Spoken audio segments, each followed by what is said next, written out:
You talk about performance without a purpose. Mm-hmm. What's that? So, like, for instance, let's say you have no races. Let's say you have no classes, no nothing. There's no purpose in your life. You know, people need to have purpose to get up. They need purpose to perform. You need to get to a point in your life where there's nothing on the docket. There's no 5K. There's no I'm going to get into school to be this or that and still perform to the highest level. Because what people don't get is one day that thing's going to come up. And if you're not constantly performing without purpose, you're not going to be ready when the time comes. It's this magical thing, purpose, that we're all looking for. But what's funny about it all is that we need these things to perform. But we don't take a second to realize the purpose is always there. The purpose never leaves us because the very purpose is you. You are always the purpose. There may be another purpose, like being a SEAL or going to college or whatever, but the main purpose in life is you. So if you wake up in the morning and you don't want to do something, you don't care enough about yourself.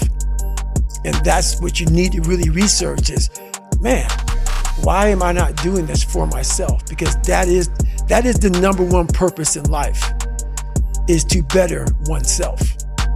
So that's the only purpose I fucking need. So the reason I get up every day, even though there's no race or there's no school, or there's nothing in front of me, is because I have pride in myself. But where do you go to? You wake up on a morning, it's cold, it's wet, it's dark, you've got no cartilage in your knee, you've got shitty shorts, whatever it is that's the issue today. Keep talking. You've got these problems, right? I need you to keep talking about what you were just saying.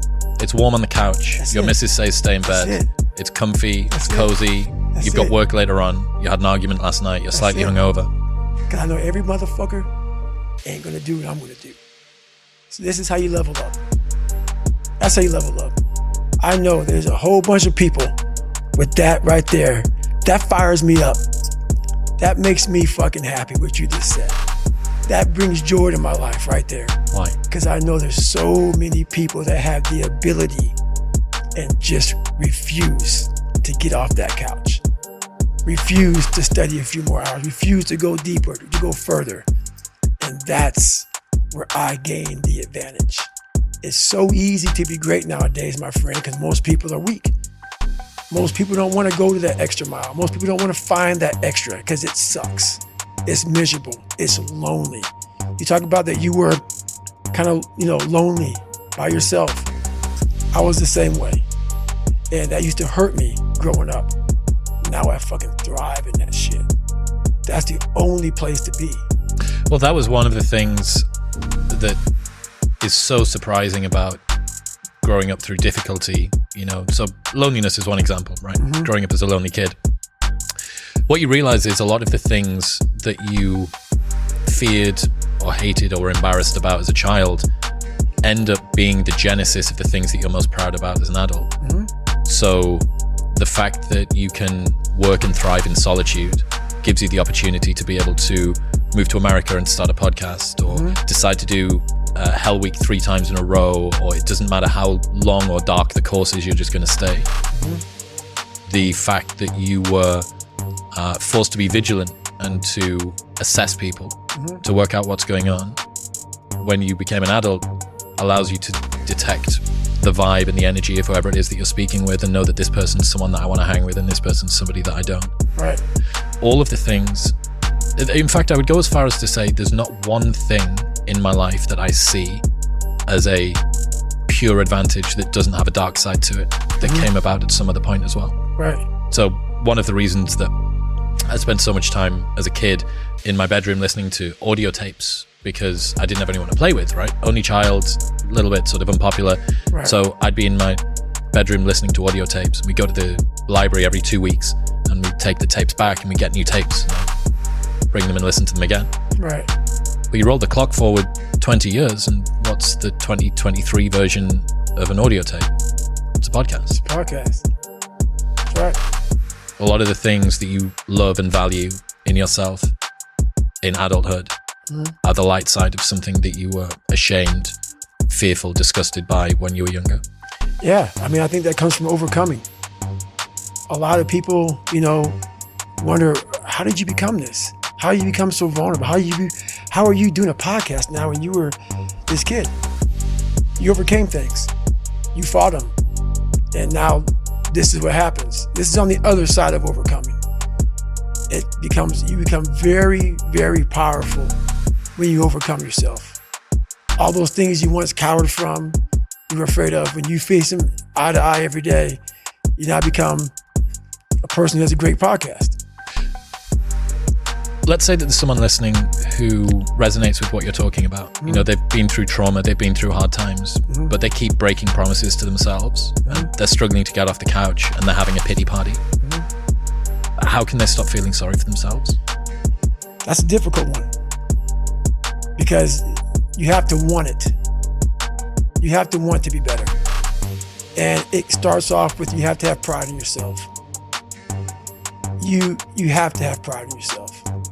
You have to have, there's something about you, whether it's your last name, whether it's just the smallest thing, you have to be proud of yourself. And if you have no pride in yourself, I can't give it to you. Because you're always going to compromise. You're always going to fold. Always. I'm very proud of myself. That's why when people said, you know way you can do better than Can't Hurt Me. Roger that. We'll fucking see. It's that pride that wakes you up. And now I'm not talking about bad pride. I'm the attention to detail for the human being I want to do. I call this thing, like, I want to be the standard. I want to be that guy. Like, every place I went in the military, there was this ethos about how this place is, how we're going to live, how we're going to represent ourselves. And I walked around and I saw that most people didn't live up to that ethos. Like, if you go to whatever company, they had this mission statement on how we want to run our company. I made one for myself on how I want to be. And that is why, if people can make up a mission statement, an ethos in which they want to live by, and every morning you wake up, you hold yourself accountable to that mission, not a company's, your own. Make up your own mission statement. What do you want to be in life? And once you do that, now you can work with somebody to get better. You can work with yourself to get better. But until you know what you want to stand for, you will always just be sitting down. You'll never stand for anything. What's that quote? If you don't stand for something, you'll fall for everything. That's it. It's a true statement. In the book, you talk about Roger that, there being two types of Roger that. Mm-hmm. I absolutely adore the second type.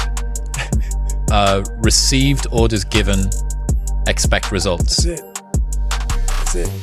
So cool. Above and beyond, more than was expected. That's right. To the letter. That's Roger that. That is, for me, what Roger that means. Received, orders given. Yep. Expect results. Expect results. That's right. So fucking dope. That is it. That is it. And when you hear that from somebody who gets it, you know it because you can look in their eyes. You feel that energy, man.